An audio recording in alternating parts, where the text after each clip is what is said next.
All right. Let's get in first here into the reason that we are learning presentations in the first place. Um, you might well ask, with all this technology we have in our modern age, uh, why we are still learning to give presentations face to face and the skills involved.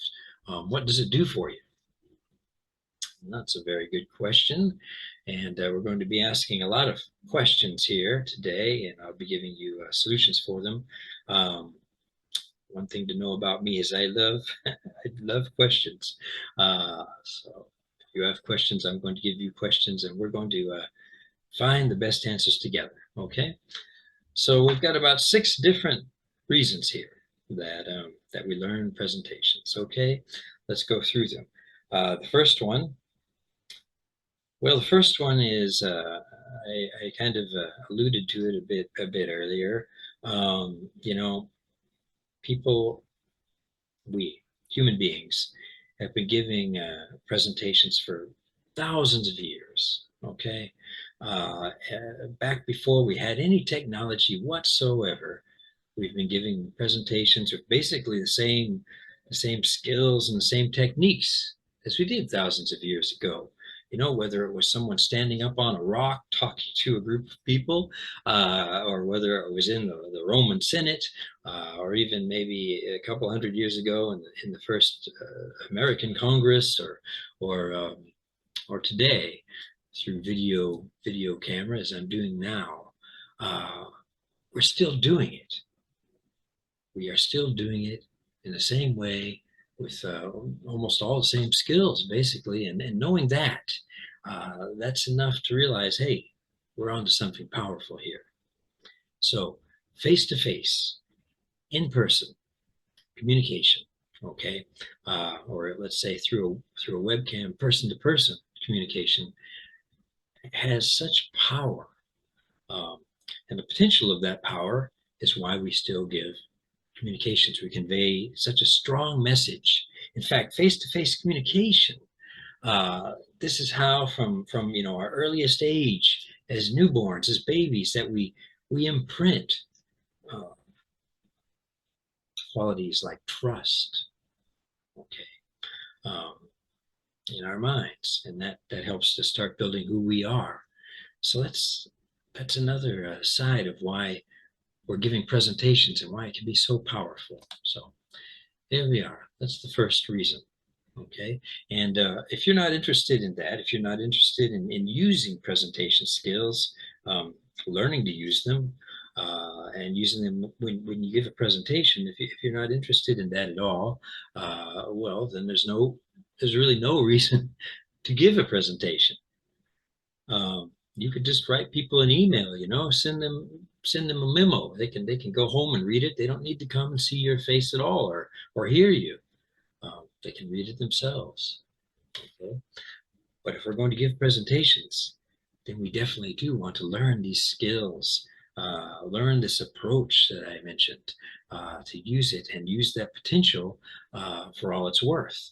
Um, that's what's going to transfer belief, and that's what's going to transform other individuals. I'm going to be talking about that. Okay. Now, because we're communicating face to face, this is one of the greatest ways to increase your confidence. Um, this is I guess, probably the main question. People come to me after, throughout all the years, and they ask me, oh, how can I feel more confident, giving a presentation? How do I get rid of the nervousness that I feel when I'm presenting? This old school approach that we'll be talking about is the surest way to help you do that. When you're presenting to people face to face, you've got to submit your ideas to them. They're going to critique your ideas.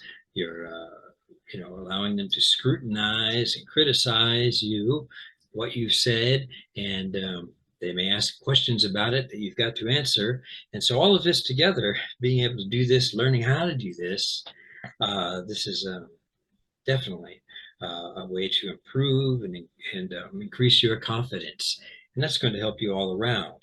I'm going to give you in this video, this guide, the best approach for doing that and improving your confidence successfully so that you can give successful presentations. Okay. Now, because this is happening in this process, this is going to help your communication skills all around, really, not only in the office, but also at home. Okay.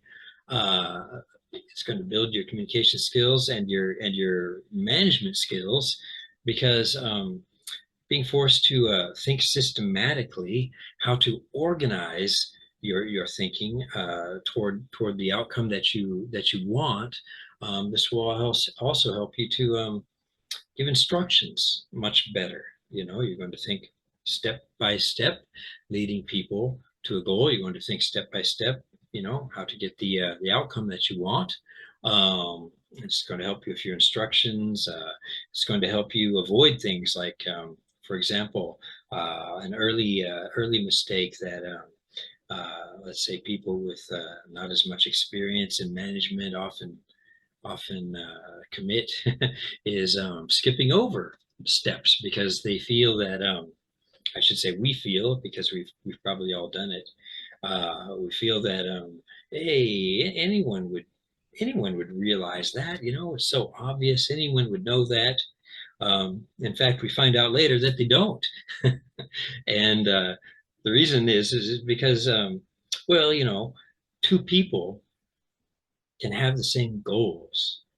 Two people can have the same vision, but they think about it differently. They approach it differently. They have different perspective on life because they are different individuals.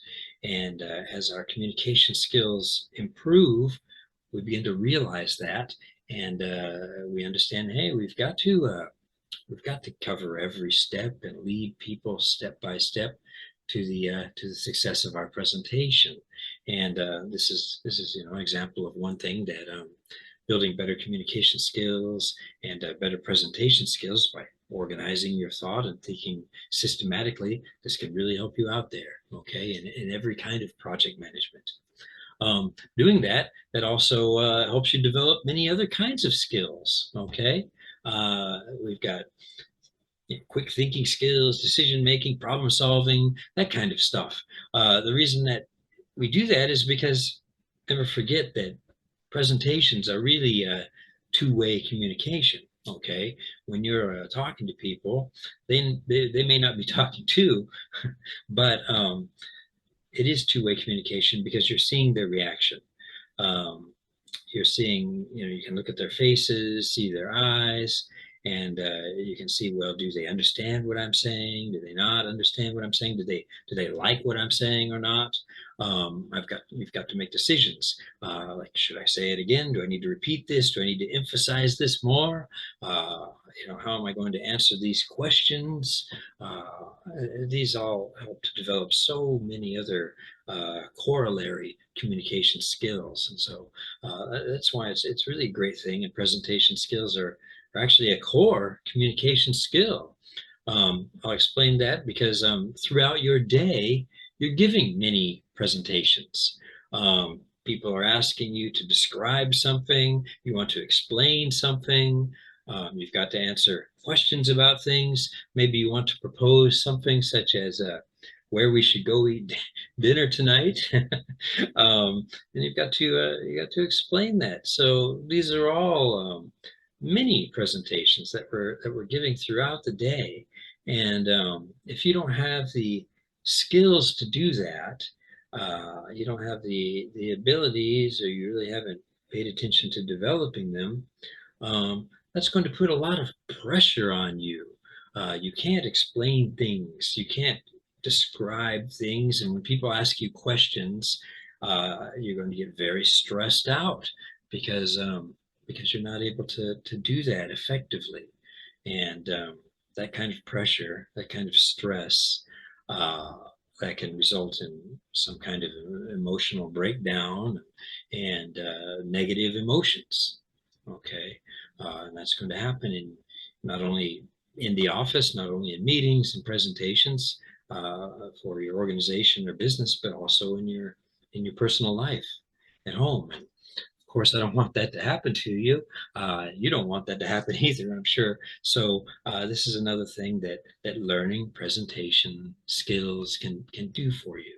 Okay, help to improve that. Not only that, but it also is able to unlock so much that you have inside. All of your training, your education, you know, at whatever level you've received it, your experience, your talents, you can unlock all of that with presentation skills, and you can give so much more to people, the people that matter, whether that's, you know, at home or your partners, your team, your important customers, all of them. This is going to be able to unlock that, and you're going to be able to achieve so much more. Well, it may be now that your next question is, well, how how does that happen? How do I actually do that? How does learning presentations actually how does it actually do all this for us? That's a great question, and that's exactly what we're going to be answering next here. Okay, um, how exactly learning to